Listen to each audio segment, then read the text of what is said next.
देश दुनिया की सारी बड़ी खबर के सदा के सामने मौजूद दोस्तों चलेंगे। सबसे पहले सबसे बड़ी अपडेट आपको बताएंगे। जीतन राम मांझी और भारतीय जनता पार्टी के बीच में तलवारें खिंचती दिखाई दे रही है। बताएंगे एक के बाद एक कई सारे वरिष्ठ नेताओं को मांझी से मिलने के लिए बीजेपी ने भेजा था दोस्तों। इसके बाद ऐसा क्या हुआ कि लग रहा है कि एनडीए गठबंधन में पूरी तरीके से बिहार चुनाव की घोषणा से पहले आपस में ही गेम बच चुका है। डिटेल में जानकारी अब तक पहुंचाएंगे। इसी के साथ में चलेंगे एक और बड़ी खबर की तरफ दोस्तों, जहां पर सीट बंटवारे को लेकर बार बार जीतन राम मांझी को अलग थलग किए जाने के मामले पर अब जीतन राम मांझी की पार्टी में ही फूट पड़ गई है दोस्तों। बताएंगे भारी संख्या में कहां पर कौन सी पार्टी में नेता शामिल हो गए हैं। इसी के साथ में चलेंगे एक और बड़ी अपडेट की तरफ, जहां पर जनता दल यूनाइटेड को बचाने के लिए जेडीयू के बड़े नेता ने पटना में बड़ी बैठक बुलाई। बताएंगे क्या जेडीयू के टूटने की है बड़ी खबर दोस्तों। इसी के साथ में जनता दल यूनाइटेड के विधायक को भी जोरदार तरीके से लोगों के विरोध का सामना करना पड़ा है। बताएंगे बिहार राज्य के कौन से जिले से यह बड़ी अपडेट सामने आई है दोस्तों। नीतीश कुमार की हरकतें सोशल मीडिया पर एक बार फिर से वायरल हो गई है। क्या नीतीश कुमार की मानसिक स्थिति और ज्यादा खराब हो गई है? डिटेल में जानकारी अब तक पहुंचाएंगे, एक करके चलेंगे आज की सारी बड़ी अपडेट तो दोस्तों। लेकिन उससे पहले अगर आप भी मानते हैं कि बिहार इस बार बदल देगा इतिहास, तो इस वीडियो को लाइक करके लाल बटन दबाकर चैनल को सब्सक्राइब करके बेल आइकन दबाकर कमेंट बॉक्स में अपनी राय जरूर लिखकर बताएगा दोस्तों। और ज्यादा से ज्यादा वीडियो को शेयर कीजिएगा ताकि पूरी अपडेट आप लोगों तक लगातार इसी तरीके से पहुंचती रहे। चलते हैं सबसे पहले सबसे बड़ी ब्रेकिंग न्यूज अपडेट की तरफ दोस्तों, जहां पर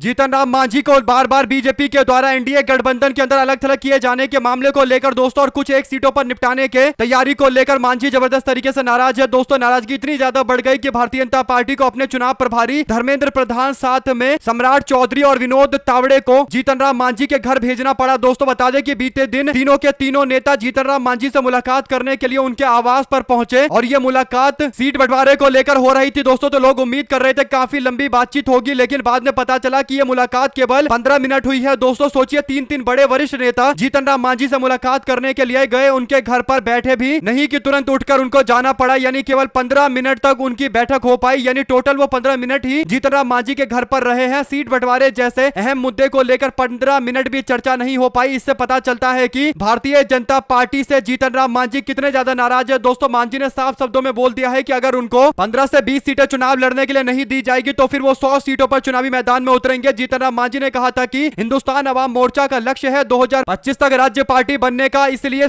8 सीटें तो जीतनी ही पड़ेगी और अगर 8 सीटें जीतनी है तो 15 सीटों पर कम से कम चुनाव लड़ना पड़ेगा, तब जाकर आधी सीटों पर जीत मिलेगी दोस्तों। और हिंदुस्तान अवाम मोर्चा का लक्ष्य राज्य की पार्टी बनना है। ऐसे में बीते 2 दिन पहले चुनाव आयोग की ओर से जो बैठक बुलाया गया था उसमें सारी पार्टियां मौजूद थी दोस्तों। केवल जीतन राम मांझी की पार्टी हिंदुस्तान अवाम मोर्चा मौजूद नहीं थी, जिसके कारण मांझी काफी ज्यादा नाराज है और उनको समझ में आ गया है कि बीजेपी उनका इस्तेमाल करते हुए दलित समाज के वोटों को अपने खाते में कर रही है। लेकिन जीतन राम मांझी की पार्टी हम पार्टी को कोई फायदा नहीं पहुंचाया जा रहा है। इसके बाद अब बीजेपी के 3 बड़े नेता पहुंचे, लेकिन तीनों केवल 15 मिनट तक बैठक कर पाए। इसका मतलब मांझी ने साफ शब्दों में बोल दिया होगा कि 15 सीटों पर बात नहीं बनेगी, उससे आगे की बात करनी है तो यहां बैठो। लेकिन अब बीजेपी के नेता निकल लिए, तो इससे पता चल रहा है दोस्तों कि मामला अभी आगे काफी ज्यादा बढ़ चुका है। 2 शब्द जरूर लिखकर बताएगा और ज्यादा से ज्यादा वीडियो को शेयर कीजिएगा। चलते हैं एक और बड़ी अपडेट की तरफ, जहां पर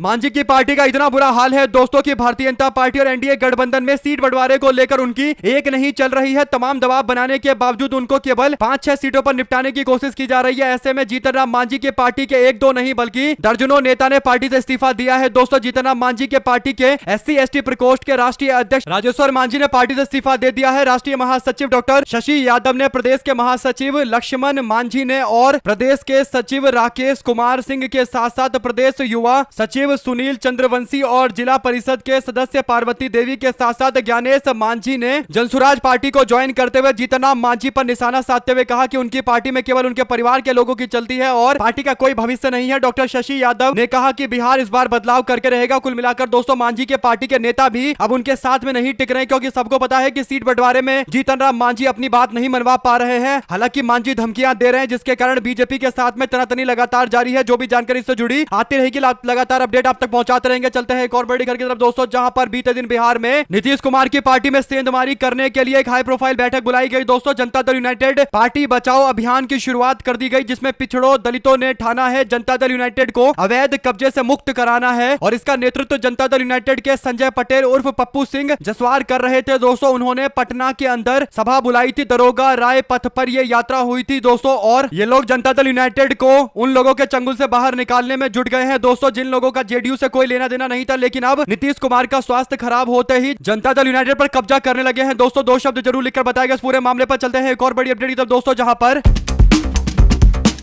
मुजफ्फरपुर में मुख्यमंत्री नीतीश कुमार के प्रस्तावित दौरे से पहले सकरा जिले के अंदर इकलौते जनता दल यूनाइटेड के विधायक अशोक चौधरी के लापता होने के पोस्टर लगा दिए गए। दोस्तों जानकारी के मुताबिक पार्टी के वरिष्ठ नेता और आम जनता ने उनके खिलाफ मोर्चा खोल दिया है। उन्होंने हर जगह पर लापता विधायक के पोस्टर लगा डाले। दोस्तों पोस्टर पर लिखा हुआ है कि विधायक जी बताइए 5 साल में क्या किया। जेडीयू किसान और सहकारिता प्रकोष्ठ के जिला अध्यक्ष रवि भूषण ने खुलकर कहा कि हमारे विधायक ने इस विधानसभा में कोई उल्लेखनीय काम नहीं किया है। जो कुछ भी हुआ है वो दूसरे दल के नेताओं के दबाव में कराया गया है। ऐसे में जनता दल यूनाइटेड के नेता का भी जोरदार तरीके से विरोध जारी है। इससे पहले समस्तीपुर के रोसड़ा के अंदर भी बीजेपी के विधायक का विरोध किया गया था दोस्तों। और भारतीय जनता पार्टी के केंद्रीय मंत्री नित्यानंद राय के अपने क्षेत्र में पहुंचते ही लोगों ने विरोध करते हुए स्थानीय विधायक के खिलाफ मोर्चा खोला था। तो ये लगातार सिलसिला जारी है। जनता दल यूनाइटेड हो, भारतीय जनता पार्टी हो, एनडीए गठबंधन को कोई भी पार्टी कोई विधायक नेता हो, सबका विरोध डंके की चोट पर जनता कर रही है। 2 शब्द जरूर लिखकर बताएगा और ज्यादा से ज्यादा वीडियो को शेयर कीजिएगा। चलते हैं एक और बड़ी अपडेट की तरफ दोस्तों, जहां पर सबको पता है कि नीतीश कुमार अब लगातार बुढ़ापे के कारण यानी बढ़ते उम्र के कारण मानसिक रूप से कमजोर होते जा रहे हैं दोस्तों। हालांकि नीतीश कुमार की पार्टी के लोग भी इस बात को मानते हैं और इसीलिए नीतीश कुमार के बेटे निशांत को आगे करने की मांग की जा रही है। लेकिन बीजेपी सोच रही है कि अगर नीतीश कुमार का बेटा राजनीति में नहीं आएगा और नीतीश कुमार रिटायर्ड हो जाएंगे तो फायदा भाजपा को मिल जाएगा। दोस्तों नीतीश कुमार की स्थिति काफी खराब है। ये बात अब खुलकर सबके सामने आ गई है। बीते दिन नरेंद्र मोदी एक बैठक में भाषण दे रहे थे दोस्तों। नरेंद्र मोदी के भाषण के दौरान कार्यक्रम के दौरान नीतीश कुमार जो हरकतें कर रहे हैं वो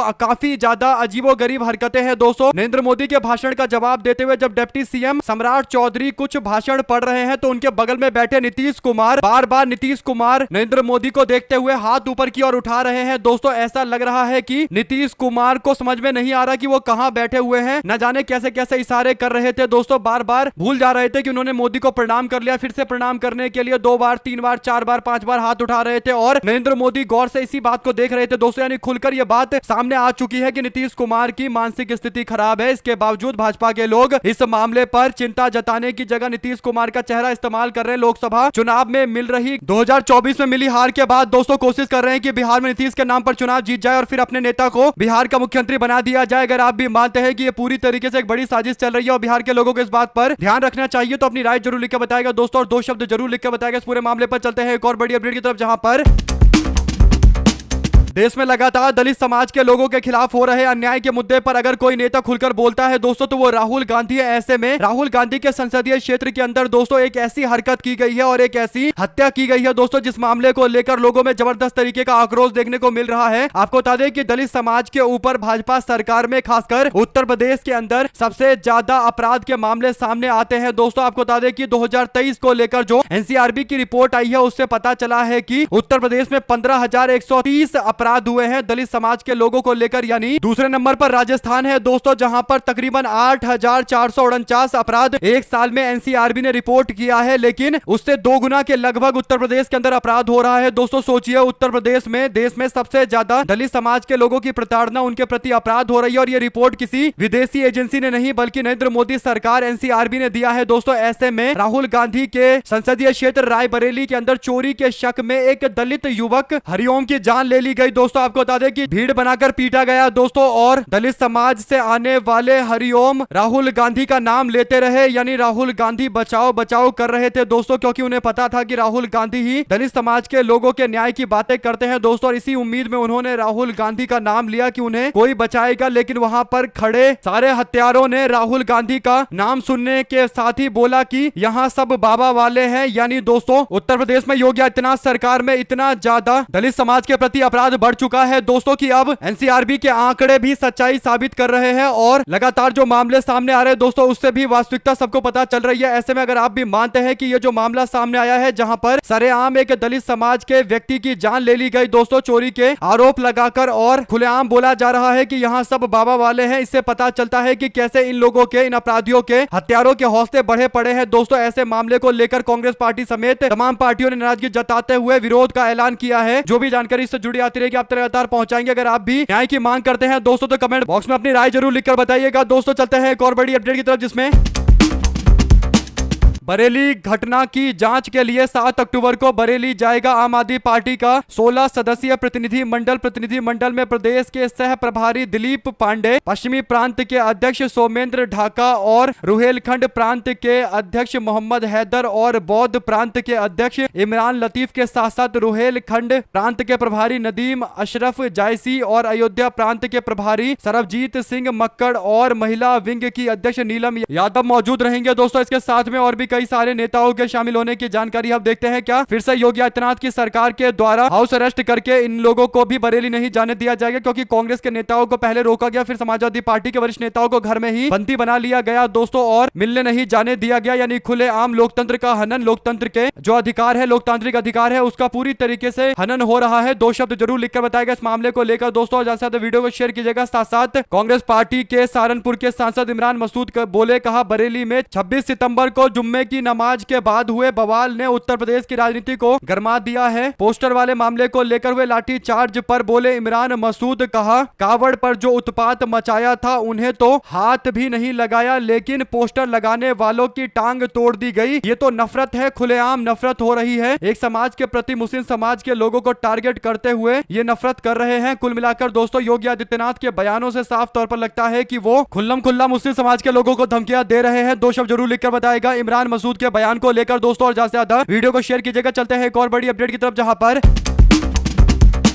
राज्यसभा की 5 सीटों के लिए चुनाव आयोग ने तारीखों की घोषणा कर दी है। पंजाब की एकमात्र राज्यसभा की सीट जो आम आदमी पार्टी के सांसद संजीव अरोड़ा के इस्तीफे के बाद खाली हुई है, उसे लेकर वोट कराया जाएगा दोस्तों। उस सीट के लिए आम आदमी पार्टी ने पंजाब के बड़े उद्योगपति और ट्रीडेंट ग्रुप के चेयरमैन राजिंदर गुप्ता के नाम की घोषणा की है दोस्तों। पार्टी की कल रात पॉलिटिकल अफेयर्स कमेटी की बैठक में यह फैसला लिया गया है। आपको बता दें कि राजिंदर गुप्ता की राज्यसभा जाना लगभग तय है, क्योंकि आम आदमी पार्टी के पास अच्छे खासे वोट है दोस्तों। 93 विधायकों का समर्थन है और उनको केवल 60 विधायकों के समर्थन चाहिए, तो आराम से वो खुद राज्यसभा पहुंच जाएंगे। राजिंदर गुप्ता पंजाब के बड़े उद्योगपति और ट्राइडेंट ग्रुप के संस्थापक है, चेयरमैन है। मीडिया रिपोर्ट के अनुसार राजिंदर गुप्ता पंजाब से इसलिए जा रहे हैं क्योंकि पंजाब में उनका सबसे बड़ा बिजनेस है दोस्तों। इस ग्रुप की प्रमुख इंडस्ट्री में होम, टेक्सटाइल और पेपर मैन्युफैक्चरिंग के साथ साथ केमिकल्स और पावर सेक्टर सीमित है। यानी आम आदमी पार्टी के लिए भी एक उद्योगपति फिर से खड़े हो रहे हैं दोस्तों। यानी अभी जो हाल फिलहाल में ट्रेंड देखने को मिल रहा है दोस्तों, उसमें आम आदमी पार्टी ज्यादातर बिजनेसमैनों को आगे बढ़ा रही है, चाहे राज्यसभा की सीट पर हो या कई बार तो लोकसभा भी आम आदमी पार्टी बिजनेसमैन लोगों को लड़वा देती है। 2 शब्द जरूर लिखकर बताएगा इस पूरे मामले पर, और ज्यादा से ज्यादा वीडियो को शेयर कीजिएगा दोस्तों। चलते हैं एक और बड़ी अपडेट की तरफ, जहां पर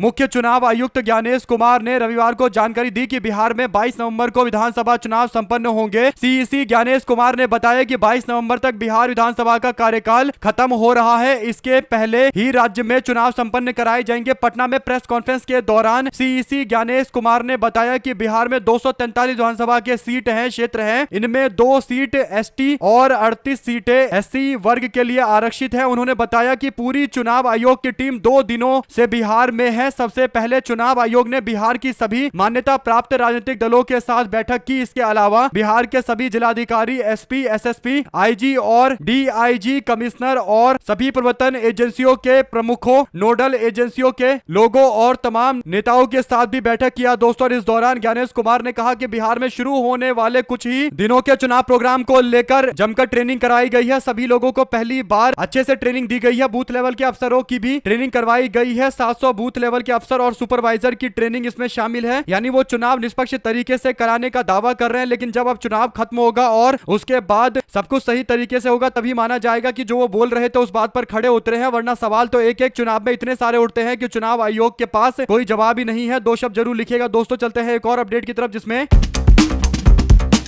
तेज प्रताप यादव की पार्टी जनशक्ति जनता दल यानी जेजेडी ने अपने पूर्व राष्ट्रीय अध्यक्ष बालेंद्र दास को 10 करोड़ के मानहानि का कानूनी नोटिस भेजा है दोस्तों। पार्टी के एडवोकेट हिमांशु शर्मा ने यह नोटिस 4 अक्टूबर 2025 को पार्टी महासचिव मोतीलाल रॉय की ओर से भेजा है। नोटिस में बालेंद्र दास पर पार्टी के स्वामित्व को लेकर झूठे और कपटपूर्ण दावे किए जाने, मानहानि के मामले दर्ज किए गए हैं दोस्तों। कानूनों के उल्लंघन के भी आरोप लगाए गए। जनशक्ति जनता दल का कहना है कि दास जनता को गुमराह कर रहे हैं और पार्टी की साख को नुकसान पहुंचा रहे हैं। नोटिस के अनुसार बालेंद्र दास द्वारा खुद को जनशक्ति जनता दल का असली अध्यक्ष बताकर भ्रामकता फैलाई गई है और इसीलिए पार्टी की ओर से मामले पर नोटिस लिया गया है और ऐसे में नोटिस सबसे पहले इनको थमाया गया है। दो शब्द जरूर लिखकर बताएगा इस मामले पर दोस्तों। ज्यादा से ज्यादा वीडियो को शेयर कीजिएगा। चलते हैं एक और बड़ी अपडेट की तरफ, जहां पर जम्मू कश्मीर में राज्यसभा की 4 सीटों के लिए चुनाव होने वाले हैं। इस केंद्र शासित प्रदेश में चुनाव मुकाबला बेहद दिलचस्प हो रहा है दोस्तों। बीजेपी ने सभी सीटों पर उम्मीदवार उतारने का ऐलान कर दिया। बीजेपी का मुकाबला सरकार की अगुवाई कर रही नेशनल कॉन्फ्रेंस और उसके सहयोगियों से होगा। इन सभी सीटों पर 24 अक्टूबर को वोट डाले जाएंगे। राज्यसभा की सीटों का कार्यकाल फरवरी 2021 में खत्म हो गया था दोस्तों। तब पीडीपी के सांसद मीर मोहम्मद फैज और नजीर अहमद लावे, बीजेपी के शमशेर सिंह और उस समय कांग्रेस पार्टी के रहे नेता गुलाम नबी आजाद राज्यसभा के सांसद हुआ करते थे दोस्तों। तब इन सीटों पर चुनाव करवाए गए थे, लेकिन उसके बाद जब से 370 धारा हटाई गई दोस्तों और विधानसभा को खत्म किया गया, 2021 के चुनाव होने वाले थे लेकिन विधानसभा रद्द हो गई थी, इसीलिए अब विधायकी भी खत्म होने के बाद राज्यसभा की सीट भी खत्म हो गई दोस्तों और अब चुनाव वापस से करवाए जा रहे हैं। दो शब्द जरूर लिखकर बताएगा इस पूरे मामले पर। ज्यादा से ज्यादा वीडियो को शेयर कीजिएगा। चलते हैं एक और बड़ी अपडेट की तरफ, जिसमें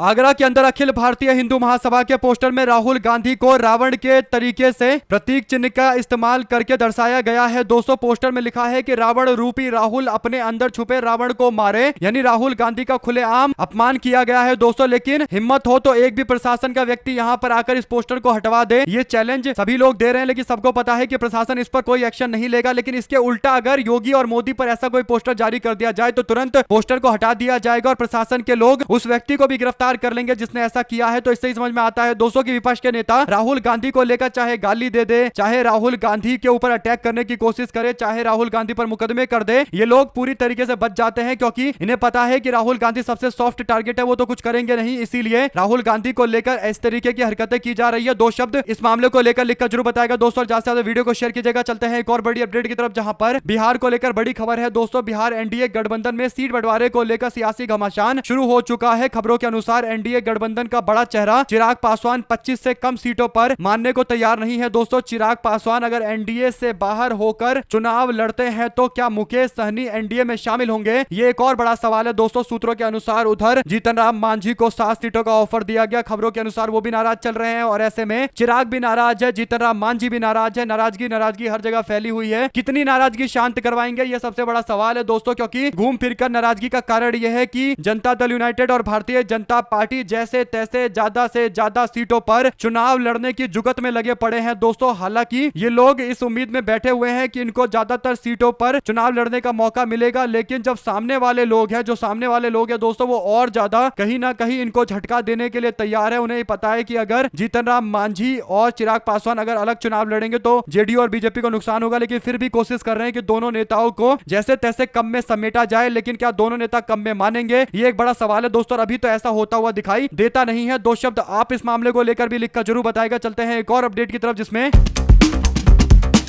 बिहार में कांग्रेस पार्टी सीट बंटवारे से पहले लगभग 2 दर्जन सीटों पर अपने उम्मीदवारों को लेकर ऐलान कर चुकी है दोस्तों। आपको बता दें कि जो जानकारी है उसके अनुसार कुटुंबा से राजेश राम को चुनाव लड़वाया जाएगा, कदवा से शकील अहमद खान चुनाव लड़ेंगे, औरंगाबाद से आनंद शंकर सिंह, मुजफ्फरपुर से विजेंद्र चौधरी चुनाव लड़ेंगे, किशनगंज से इजहारुल हुसैन को मैदान में उतारा जाएगा। मौजूदा समय के कांग्रेस के लगभग 17 विधायक है जिनका टिकट पार्टी दोबारा से फिक्स कर रही है दोस्तों, यानी यहाँ पर भी कोई दिक्कत नहीं है। तो ऐसे में कह सकते हैं कि अब कांग्रेस पार्टी ने बिहार को लेकर जो अपनी तैयारी की है, पर्यवेक्षक नियुक्त किए हैं, उसके बाद अब ये जो सारे नेता मैदान में उतारे जा रहे हैं दोस्तों, कहीं ना कहीं पार्टी पूरी तरीके से तैयार है बीजेपी को तगड़ा झटका देने के लिए। जो भी आपकी राय है पूरे मामले पर लिखकर जरूर बताएगा दोस्तों, और ज्यादा से ज्यादा वीडियो को शेयर कीजिएगा ताकि पूरी अपडेट आप लोग तो लगातार आगे भी इसी तरीके से पहुंचती रहे।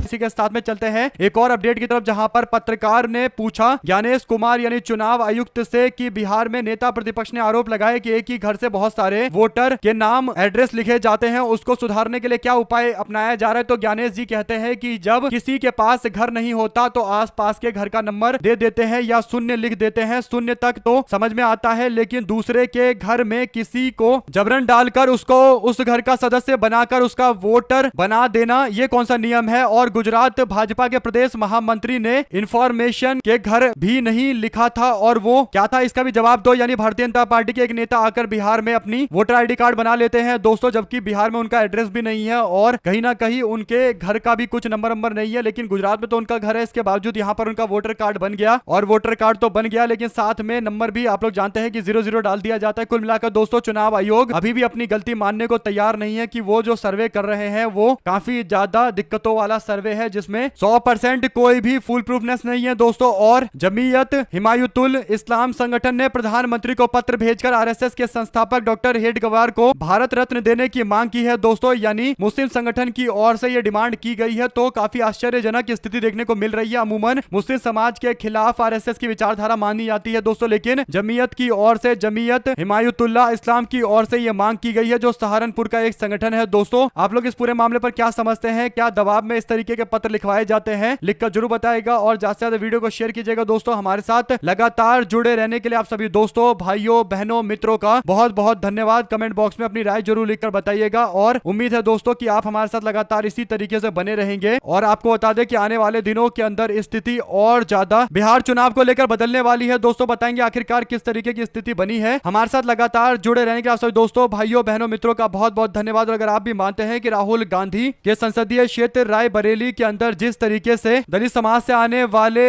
एक व्यक्ति की जान ले ली गई दोस्तों और इस दौरान वो राहुल गांधी को याद कर रहे थे, ये काफी ज्यादा इमोशनल वीडियो था। आप लोग इस पूरे मामले पर 2 शब्द जरूर लिखिएगा। बहुत बहुत धन्यवाद। जय हिंद।